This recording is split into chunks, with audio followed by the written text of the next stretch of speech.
Oi, pessoal, tudo bem? Pessoal da quarta fase, EJA. Aqui é o professor Franciel Amorim, de História, e nós vamos para a nossa atividade, certo?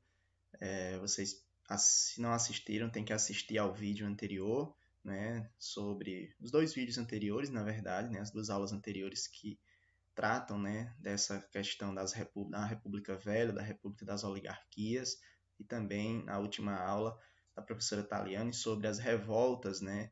Sociais, os movimentos sociais da República, da Primeira República. Então, nós vamos aqui para a nossa atividade, para algumas questões que vocês precisam fazer, né, resolver para, né, aprenderem, para fixar aí a aprendizagem. E qualquer dúvida também podem estar buscando com o plantão, com o professor, com os professores do plantão pedagógico, né, o professor de História, no caso, para ele lhe ajudar, né, nas dúvidas pertinentes aqui, às questões pertinentes às atividades. Vamos nessa. Então vejam só, de início aqui nós temos a nossa primeira questão, né, a questão 01, e nós temos, antes da questão, uma série de informações, né, o segundo período da República Velha, que é o período chamado, de fato, da República das Oligarquias, chamada política do café com leite, né, a alternância entre presidentes de São Paulo e de Minas Gerais, um acordo que foi feito, né, e aqui nós temos algumas informações. A República Oligárquica, né, ou do café, caracterizou-se pelo predomínio do poder político da oligarquia formada pelos cafeicultores e teve início quando houve a eleição do primeiro presidente civil brasileiro a exercer o mandato de chefe do poder executivo, Prudente de Moraes, de 1894 a 1898. Inaugurou uma fase da política brasileira na qual os interesses da classe dominante, latifundiários do café, eram mantidos a todo custo, inclusive com eleições fraudulentas, o voto de cabresto, a política do café com leite, de fato. E aqui nós temos a nossa primeira questão. Os atuais grupos políticos dominantes ligados ao setor rural e ao agronegócio continuam influenciando na política do Brasil. Isso é fato. Então, pesquise fatos e grupos ruralistas relacionados à política brasileira e relate-os abaixo. Então, de que modo até hoje essa prática continua, né? Ou seja, dos grupos rurais, dos grupos do agronegócio atual, de que maneira eles continuam atuando, né, na política, influenciando no voto, influenciando nas decisões políticas do país. Pesquisem e coloquem aí um relato, né, sobre isso. Tá? Se você não tem aqui o caderno de atividade, você pode estar fazendo no seu caderno mesmo, né, no seu caderno de aula mesmo, tá certo? Pode estar escrevendo a resposta, pesquisando e escrevendo a resposta.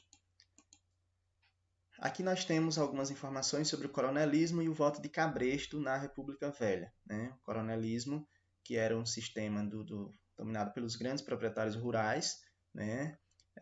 Aqui tem algumas informações sobre esse processo. O voto era aberto, né? Era possível identificar cada eleitor. Então, os votantes eram pressionados, né, e fiscalizados por jagunços do coronel, como aqui na imagem, né, que retrata, né, a pessoa vinha votar e ela não podia votar para outro candidato porque ela estava sendo vigiada, né, para ser votada. Por isso a ideia de que o voto tem que ser secreto, né, um direito, para que a pessoa não sofra punições ou sanções caso, né, ele, né, seja perseguido, né, enfim. Então, a gente tem aqui uma atividadezinha sobre a questão do coronelismo. Né? Então, a respeito da prática do coronelismo, é necessário compreendê-la não só em seu impacto político, mas em seu contexto e consequências sociais, como demonstra a análise a seguir. Então, nós temos um textinho aqui do Victor Nunes Leão, do Victor Nunes Leal, perdão, o livro dele, Coronelismo, Enxada e Voto, que ele retrata esse coronelismo aí da República Velha. Então, ele diz, qualquer que seja, entretanto, o chefe municipal, o elemento primário desse tipo de liderança é o coronel, que comanda, né, um lote considerável de votos de cabresto. A força eleitoral empresta-lhe prestígio político, natural coroamento de sua situação econômica e social de dono de terras.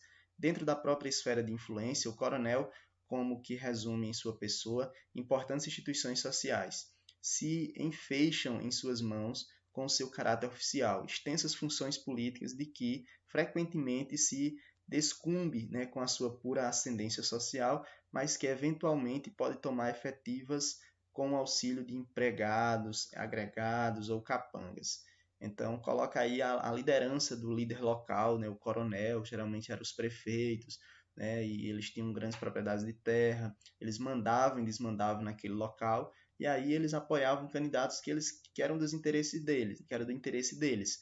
E a população local, né, precisava votar, acompanhar o coronel, inclusive porque o coronel utilizava, né, controlava as instituições local, dava empregos, né, fornecia empregos, fornecia favores, e também tinha muitos empregados, muitos agregados, muitos capangas, né, que inclusive ameaçavam aqueles que não obedecessem ao coronel. De certo modo, algumas dessas práticas continuam nos dias atuais, não é mesmo? Então, vejamos. Como o autor do texto, Vitor Nunes Leal, descreve a prática do coronelismo, né? Vocês vão voltar ao textozinho lá, refletir e explicar. 3. Explique como o coronel resume em sua pessoa importantes instituições sociais. Dê exemplos. Então, de que maneira o coronel resume em si mesmo as instituições sociais? O coronel tinha influência sobre o delegado, sobre o juiz, sobre os empregados, né, os funcionários públicos, de que maneira ele controlava as instituições, né, os órgãos públicos daquela localidade. Vocês vão refletir e responder. 4. Qual a relação entre a situação econômica e social e o privilégio político do coronel? Então, qual a relação entre a situação da economia, da sociedade, né, e o privilégio político do coronel? O coronel era privilegiado por quê? Porque ele era pobre, porque ele era empregado, porque ele trabalhava para alguém, ou porque a situação econômica e social dele era diferente, né? Qual era a situação econômica e social do coronel? Ele era pobre, ele era rico, o que é que ele tinha para poder ele ser o que ele era? Vocês vão responder isso daí. Então, 5. Qual era o papel dos coronéis na República do Café? Qual era o papel deles? Né? Eles apoiavam os candidatos por quais interesses? Né? O que é que ele desenvolvia para esse coronelismo ser perpetuado, ser mantido? Né? Então, vocês vão responder isso daí. 6. A quem favorecia o voto de Cabresto? O voto de Cabresto favorecia os eleitores, as pessoas que queriam mudança, que queriam melhorias, né, naquele local, naquela sociedade, né? Ou o voto de Cabresto favorecia o coronel e favorecia os grandes senhores lá, né, do café de São Paulo, né, os grupos maiores do país. Quem eram os favorecidos? Na verdade é isso. A 7, né, qual era a possibilidade de a oposição eleger seus candidatos?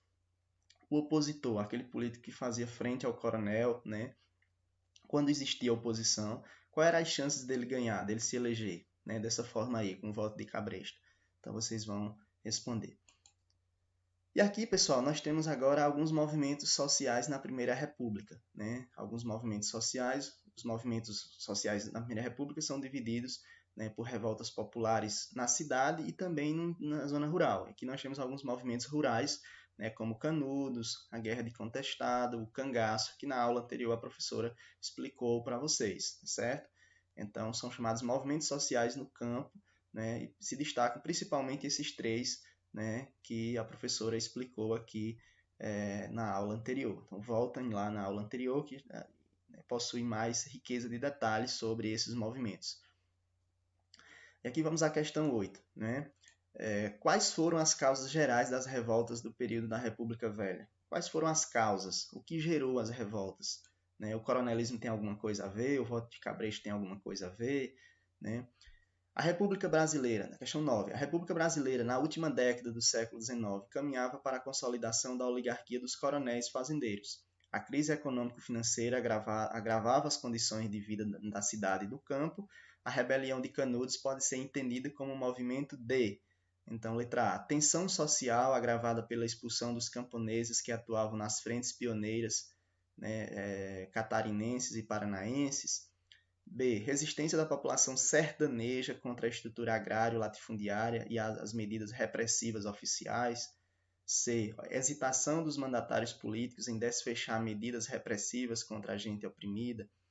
E D. Descontentamento dos fanáticos que buscavam efetivar práticas liberais burguesas, ou seja, práticas de comércio. Né? O que é que provocou a Guerra de Canudos de fato? Né? Ela é um movimento entendido como. Vocês vão marcar, vão voltar na aula lá sobre Canudos, da professora, e vão marcar a alternativa correta. 10. Coloque V, verdadeiro, ou F, falso, nas afirmativas a seguir. As rebeliões sociais urbanas tinham por objetivo instituir no Brasil um governo de trabalhadores. Isso é verdade? Então volta lá na aula anterior. As rebeliões urbanas na República Velha ocorriam por causa das péssimas condições de vida dos trabalhadores. Será que era mesmo? Procede, né? Se for, coloca verdadeiro. Se não, falso. O operariado sofria pela falta de condições mínimas de higiene e alimentação, e esse fato gerava muitas revoltas. Então, o operariado é os trabalhadores urbanos, né? Operários. Né? Será que eles sofriam com as condições mínimas, péssimas de higiene, né, de alimentação, ou eles possuíam regalias, possuíam condições muito boas de trabalho? Vocês vão pensar e julgar aí com verdadeiro ou falso. As rebeliões sociais urbanas na República Velha tinham um forte caráter religioso, por isso eram chamadas de messiânicas. As revoltas urbanas eram movidas pela religião ou mais pela questão do operário, mais pela questão do trabalhador urbano, das fábricas, né, do sindicalismo? Vocês vão refletir com calma e responder aí verdadeiro ou falso. Aqui, para a questão 11, nós temos dois textos, né? O texto 1 e o texto 2, certo? O texto 1 é um trecho do livro de Euclides da Cunha, né? Os Sertões, Euclides foi um narrador, né, da Guerra de Canudos. Então, aqui nesse trecho ele fala sobre Canudos. Canudos não se rendeu, exemplo único em toda a história, resistiu até o esgotamento completo, vencido palmo a palmo na precisão integral do termo, caiu no dia 5, ao entardecer, quando caíram os seus últimos defensores, que todos morreram. Eram 4 apenas, um velho, 2 homens feitos e uma criança, na frente dos quais fugiam raivosamente 5.000 soldados. Então é um relato forte de Euclides em relação, né, ao desfecho, né, da Guerra de Canudos, e que ele apelou aí para essa narração forte, né, de que 5.000 soldados, né, fuzilaram, mataram aí os últimos combatentes. O texto 2 a gente tem: na trincheira, no centro do reduto, permaneciam 4 fanáticos sobreviventes do extermínio. Era um velho, coxo por ferimento e usando uniforme da guarda católica, um rapaz de 16 a 18 anos, um preto alto e magro e um caboclo. Ao serem intimados para deporem as armas, investiram com enorme fúria. Assim estava terminada e de maneira tão trágica a sangrenta guerra, que o banditismo e o fanatismo traziam acesa por longos meses, naquele recanto do território nacional. Então é um texto também, só que esse aqui não é literatura, é um texto de história, né, de Soares, A Guerra de Canudos.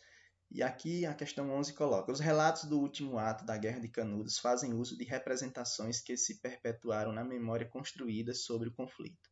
Nesse sentido, cada autor caracterizou a atitude dos sertanejos, respectivamente, como fruto da: letra A, manipulação e incompetência; letra B, ignorância e solidariedade; letra C, hesitação e obstinação; e letra D, bravura e loucura.